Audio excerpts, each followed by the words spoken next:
Assalamualaikum warahmatullahi wabarakatuh. Kami dari kelompok 4 yang akan membahas tentang Pulau Sumatera. Perkenalkan, saya Bisyaratul Mukarramah yang akan membahas tentang keadaan geografi fisik dari Pulau Sumatera. Yang pertama, letak geografis. Secara astronomis, Pulau Sumatera berada pada posisi 6 derajat lintang utara sampai 6 derajat lintang selatan dan 95 derajat bujur barat sampai 109 derajat bujur timur. Sebelah utara berbatasan dengan Teluk Benggala, timur berbatasan dengan Selat Malaka, selatan dengan Selat Sunda, dan barat dengan Samudra Hindia. Sebelah timur Pulau Sumatera banyak dijumpai rawa yang dialiri oleh sungai-sungai besar yang bermuara di sana, antara lain Sungai Asahan yang ada di Sumatera Utara, Sungai Siak, Riau, Sungai Kampar, Indragiri yang ada di Sumatera Barat, Riau, Sungai Batanghari yang ada di Sumatera Barat, Jambi, Sungai Musi, Sungai Ogan, Lemantang, Komering yang berada di Sumatera Selatan, dan Sungai Wai Sekampung yang ada di Lampung. Sementara beberapa sungai yang bermuara ke pesisir barat Pulau Sumatera diantaranya adalah Sungai Batang Tarusan yang ada di Sumatera Barat dan Ketahun yang ada di Bengkulu. Yang kedua, letak geomorfologi. Di bagian barat Pulau Sumatera terbentang pegunungan barisan yang membujur dari utara hingga selatan. Hanya sedikit wilayah dari pulau ini yang cocok digunakan untuk pertanian padi. Sepanjang Bukit Barisan terdapat gunung-gunung berapi yang hingga saat ini masih aktif, seperti Merapi yang ada di Sumatera Barat, Bukit Kaba yang ada di Bengkulu, dan Kerinci yang ada di Jambi. Pulau Sumatera juga banyak memiliki danau besar, diantaranya Laut Tawar yang ada di Aceh, Danau Toba yang ada di Sumatera Utara, Danau Singkarak, Danau Meninjau, Danau di atas dan Danau di bawah yang ada di Sumatera Barat, dan Danau Ranau yang ada di Lampung dan Sumatera Selatan. Luas Pulau Sumatera lebih kurang 435.000 km persegi, memanjang dari barat sampai laut ke tenggara dan dengan panjang 1.650 km dari Ulelhe sampai Tanjung Cina. Lebar pulau di bagian utara berkisar 100 sampai 200 km, di bagian selatan mencapai 350 km. Pulau Sumatera berdasarkan luas tersebut adalah termasuk sebagai pulau terbesar ke-6 yang ada di dunia. Pegunungan Bukit Barisan dengan beberapa puncak melebihi 3.000 meter di atas permukaan laut merupakan barisan gunung berapi aktif berjalan sepanjang sisi barat pulau dari ujung utara ke arah selatan, sehingga membuat dataran di sisi barat pulau relatif sempit dengan pantai yang terjal dan ke dalam ke arah Samudra Hindia, dan dataran di sisi timur pulau yang luas dan landai dengan pantai yang landai dan dangkal ke arah Selat Malaka, Selat Bangka, dan Laut Cina Selatan. Jadi, gambaran secara umum keadaan fisiografi Pulau Sumatera agak sederhana. Fisiografinya adalah dibentuk oleh rangkaian pegunungan barisan di sepanjang sisi baratnya yang memisahkan pantai barat dan pantai timur. Lerengnya menengah ke Samudra Indonesia dan pada umumnya curam. Hal ini mengakibatkan jalur pantai barat kebanyakan bergunung bergunung-gunung kecil, 2 ambang dataran rendah di Sumatera Utara, yaitu di daerah Meulaboh dan Singkel atau Singkil yang lebarnya lebih kurang 20 km. Yang ketiga yaitu aspek tanah. Pantai sebelah timur Sumatera dan daerah hilir dari sungai-sungai besar terdiri dari tanah aluvial hidromorfik, dan ke arah hujan jenis tanahnya berupa aluvial maupun tanah hidromorfik kelabu. Hal ini menyebabkan daerah hulu sangat strategis untuk daerah perkebunan. Tanah rawa di sebelah timur Riau, Jambi, dan selatan umumnya terdapat di Tenggara dan Selatan Sumatera Utara, Aceh, serta barat laut dan selatan Sumatera Barat. Sebagian besar dari permukaan tanah dataran rendah Pulau Sumatera terdiri dari tanah patsolik merah kuning yang terbentuk dari bahan suduk. Tanah-tanah di daerah pegunungan mempunyai penyebaran yang sangat rumit, tapi umumnya masih terdiri dari tanah patsolit merah kuning yang berasosiasi dengan tanah latosol. Daerah berbatu kapur ditutupi oleh tanah coklat dan tanah renzina, tanah andosol dan tanah patsolik coklat dijumpai di atas batuan vulkanik. Yang keempat adalah pemanfaatan lahan. Pemanfaatan lahan di Sumatera karena beberapa faktor tanahnya tadi sangat cocok untuk daerah perkebunan.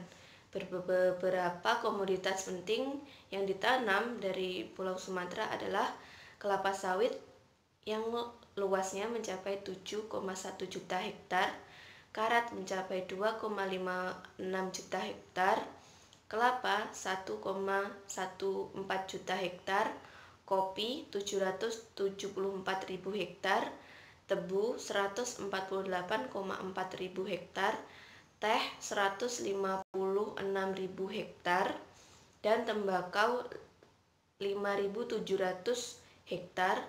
Jadi total keseluruhan komoditas tersebut mencapai 12,1 juta hektar. Nah, dari luas tersebut maka dapat dilihat bahwa proporsi terbesar dari perkebunan kelapa sawit di Sumatera itu mencapai 61%.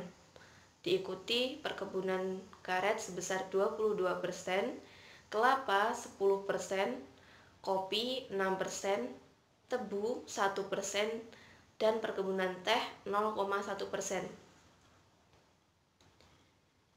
Di Indonesia dari sekian banyak hektar sawit itu 63% berada pada Sumatera, diikuti tanaman karet dan kopi yang total masing-masing 70 dan 63%. Selanjutnya yang akan dibahas oleh rekan-rekan saya. Terima kasih. Saya di sini akan menjelaskan tentang iklim, laut, hidrologi, dan flora fauna. Pertama, iklim. Di Pulau Sumatera tergolong daerah tipe A, yaitu sangat basah yang puncak musim hujannya jatuh antara Oktober, Januari, kadang-kadang hingga Februari. Berdasarkan iklim ini, Sumatera memiliki hutan gambut yang umumnya berada di daerah tipe iklim A atau B, yaitu di daerah pantai timur Sumatera, hutan hujan tropis, dan hutan muson. Hutan gambut ialah hutan tropis berdaun lebar, di mana tanah yang terendam air mencegah dedaunan dan kayu terdekomposisi sepenuhnya. Seiring waktu terbentuk lapisan gambut yang bersifat asam. Hutan gambut umumnya dikelilingi oleh hujan padat, tanah yang tidak terendam air, dan hutan bako di air payau. Selain itu juga memiliki hutan hujan tropis yang umumnya menempati daerah di tipe iklim A dan B. Di jenis hutan ini terbentuk sebagian besar Pulau Sumatera. Hutan mikrofon berada di pantai timur utara. Setelah itu, dari pola hujan Sumatera Utara termasuk tipe hujan ekuatorial, artinya puncak hujan terjadi 2 kali setahun pada posisi matahari berada di atas ekuator, atau tepatnya puncak curah hujan tersedia 1 bulan setelah matahari tepat di atas khatulistiwa, yaitu hujan yang akan terjadi di Pulau Sumatera adalah bulan April, Mei, Oktober, dan November. Yang kedua, saya akan menjelaskan tentang laut. Perairan Pulau Sumatera meliputi perairan Samudra Hindia di sebelah barat, perairan Selat Malaka, Selat Karimata, dan perairan Laut Jawa di sebelah timur dan Tangerang, serta perairan Selat Sunda di sebelah selatan, dengan luas zona ekonomi eksklusif mencapai 1.580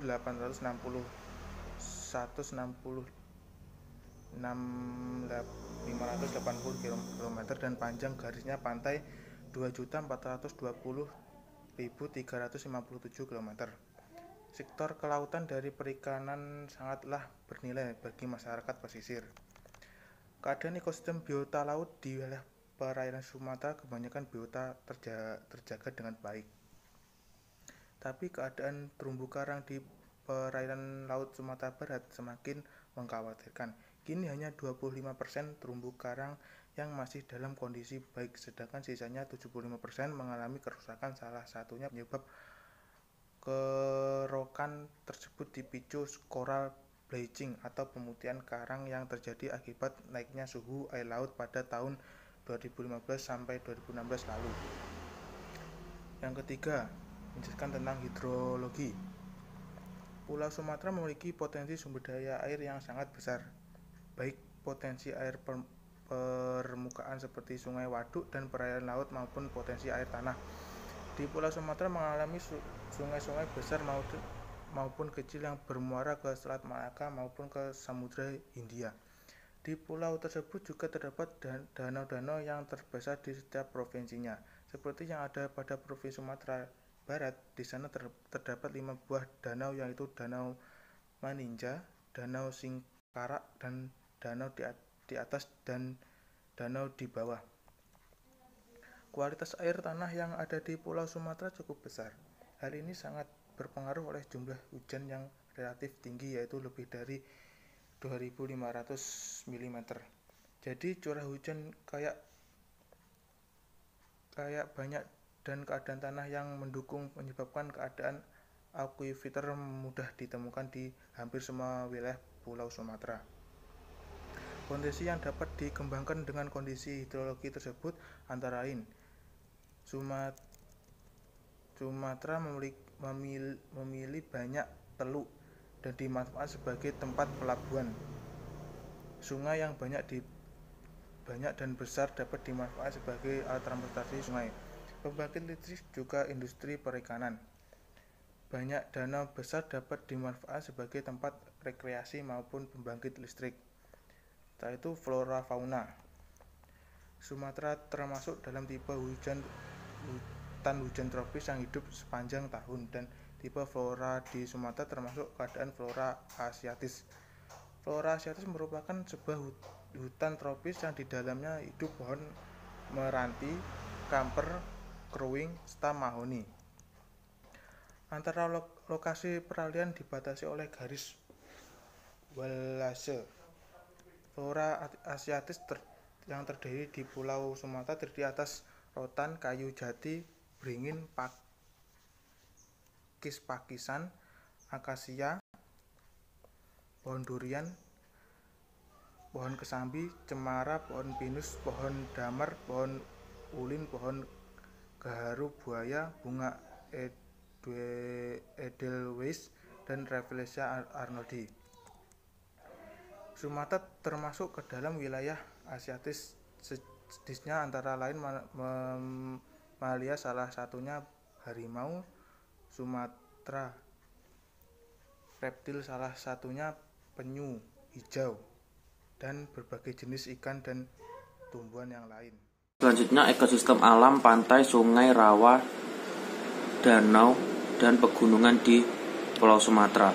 Ekosistem alami adalah ekosistem yang terbentuk secara alami tanpa ada campur tangan dari manusia. Ekosistem ini dibedakan menjadi dua bagian, yaitu ekosistem darat dan ekosistem perairan. Adapun contoh ekosistem darat adalah ekosistem hutan, dan contoh dari ekosistem perairan adalah ekosistem danau, ekosistem rawa, dan sebagainya.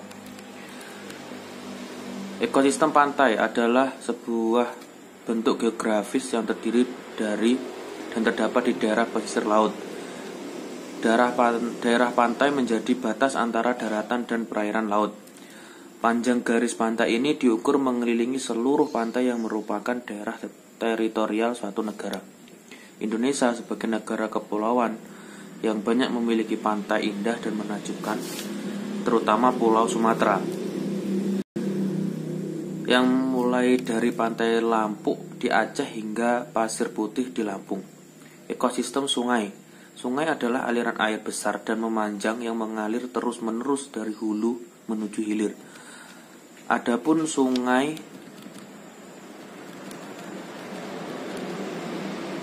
yang terletak di Pulau Sumatera adalah di wilayah Bengkuli, Sungai Air Bumbing, Sungai Ipuh, Sungai Pantai, Sungai Alas. Di daerah Lampung, Sungai Jepara, Sungai Besari, Sungai Periliun, Sungai Tulang Bawang.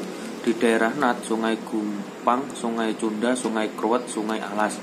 Di daerah Jambi, Sungai Batanghari, Sungai Pengabuan, Sungai Serangan, Sungai Tebesi. Di daerah Riau, Sungai Bangkok, Sungai Kampak Kiri, Sungai Gaung, Sungai Ketanan. Di daerah Sumatera Barat, Sungai Antokan, Sungai Jujuhan, Sungai Batang Kasahan, Sungai Batang Kuantan. Di daerah Sumatera Utara, Sungai Angkola, Sungai Batang Gadis, Sungai Belawan, Sungai Asahan. Di daerah Sumatera Selatan, Sungai Bulurang Tiding, Sungai Ogan, Sungai Lakitan, dan Sungai Komering. Ekosistem rawa. Rawa adalah lahan genangan air secara ilmiah yang terjadi terus-menerus atau musiman akibat drainase yang terhambat serta mempunyai ciri-ciri khusus secara fisik, kimiawi, dan biologis.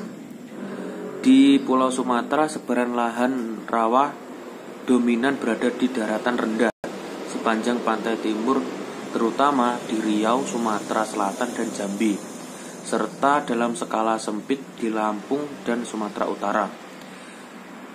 Di pantai barat, lahan rawa menapati dataran pantai sempit di Aceh, Sumatera Barat, dan Bengkulu. Ekosistem danau.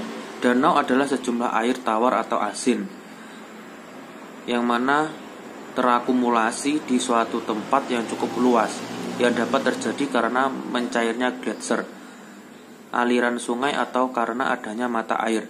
Beberapa provinsi di pulau ini memiliki danau-danau besar yang masih sangat alami, yang memiliki daya tarik keindahan alamnya yang indah, yaitu adalah Danau Toba, merupakan danau yang paling terkenal yang ada di pulau ini, sekaligus danau kebanggaan. Danau yang terletak di Sumatera Utara ini merupakan danau vulkanik terbesar di dunia. Danau ini terbentuk karena terlutas letusan gunung berapi supermasif puluhan ribu tahun lalu. Danau ini memiliki panjang 100 km, lebar 30 km, dan kedalaman 1.600 meter, dan di tengah danau ini terdapat Pulau Samosir yang merupakan pulau vulkanik dengan jumlah penduduk hampir 100.000 jiwa. Danau Ranau merupakan danau terbesar kedua di Pulau Sumatera setelah Danau Toba. Danau yang beralokasikan di perbatasan Kabupaten Lampung Barat, Provinsi Lampung, dan Kabupaten Ogan Komering Ulu Selatan, Provinsi Sumatera Selatan.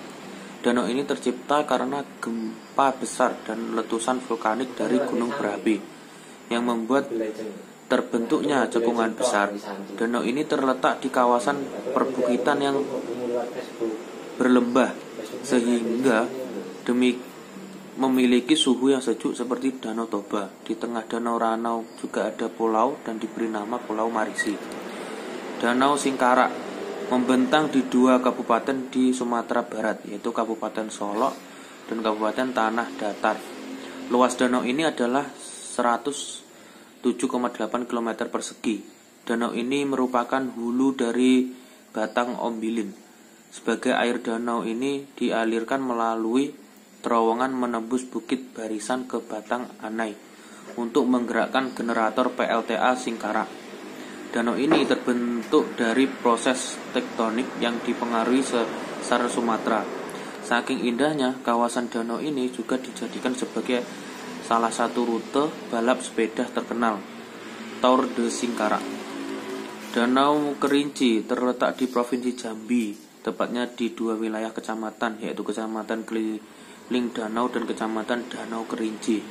Luasnya 5.000 meter persegi, ketinggian 783 di atas permukaan laut, kedalaman 110 meter.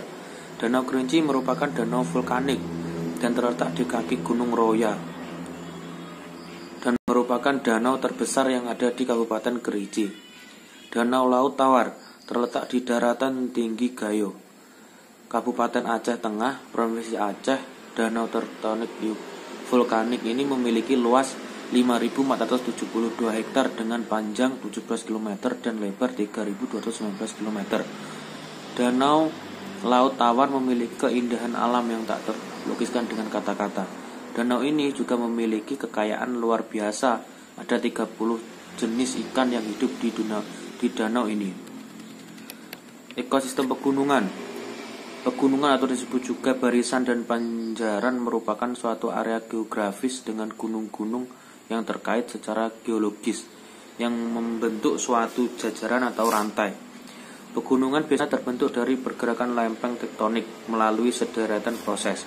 Beberapa gunung yang ada di Pulau Sumatera adalah Gunung Kerinci yang berada di Sumatera Barat dan Jambi, Gunung Talamu yang berada di Sumatera Barat, Gunung Merapi yang berada di Sumatera Barat, Gunung Berkison yang berada di Sumatera Barat dan Nat, Gunung Lause, Gunung Bandahara, Gunung Geuraudong, Nanggro Aceh Darussalam, Gunung Dempo yang berada di Sumatera Selatan, Gunung Sinabung yang berada di Sumatera Utara, Gunung Seblak yang berada di Bengkulu.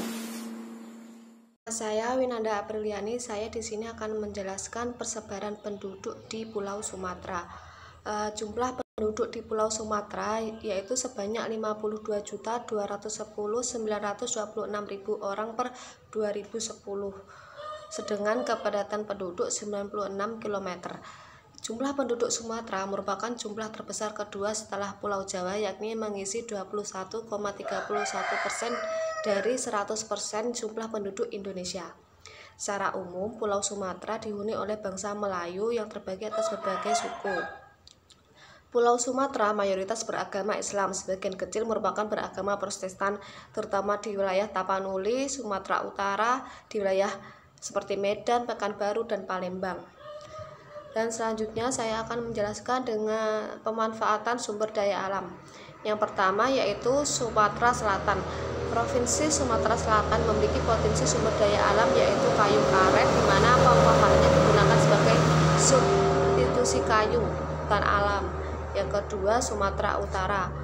Provinsi ini adalah daerah agraris yang menjadi pusat pengembangan perkebunan dan hortikultura di suatu sisi, sekaligus merupakan salah satu pusat perkembangan industri dan pintu gerbang pariwisata di Indonesia. Yang ketiga yaitu Sumatera Barat. Sumber daya alam Provinsi Sumatera Barat adalah sumber daya alam yang terbentuk melalui kekuatan atau gaya ilmiah, misalnya tanah, air, dan perairan. Yang ketiga yaitu Nanggoro Aceh Darussalam. Nanggoro Aceh Darussalam ini di pertanian, perikanan, dan kelautan. Sektor pertanian yaitu seperti motor penggerak perekonomian masyarakat Aceh. Yang kelima adalah Jambi. Potensi alam di Jambi yaitu karet. Perkebunan karet telah menjadi sektor primadona pencarian warga Jambi. Yang kedua kelapa sawit. Dan yang ketiga yaitu perkebunan teh. Selanjutnya yaitu gangguan terhadap sumber daya alam. Yang pertama, kurangnya tenaga ahli di bidang sumber daya alam. Yang ketiga, mahalnya sarana prasarana pengolahan sumber daya alam. Yang keempat, transportasi ke daerah sumber daya alam terbatas mengingat Indonesia merupakan kepulauan. Dan yang terakhir yaitu kerjasama dengan perusahaan asing yang merugikan. Dan selanjutnya yaitu upaya penanggulangan. Yang pertama, dilakukan kegiatan penyediaan sarana prasarana pengelolaan sumber daya alam. Yang kedua, memperbanyak penyediaan transportasi ke daerah sumber daya alam. Dan yang ketiga yaitu mengurangi kerjasama dengan perusahaan asing.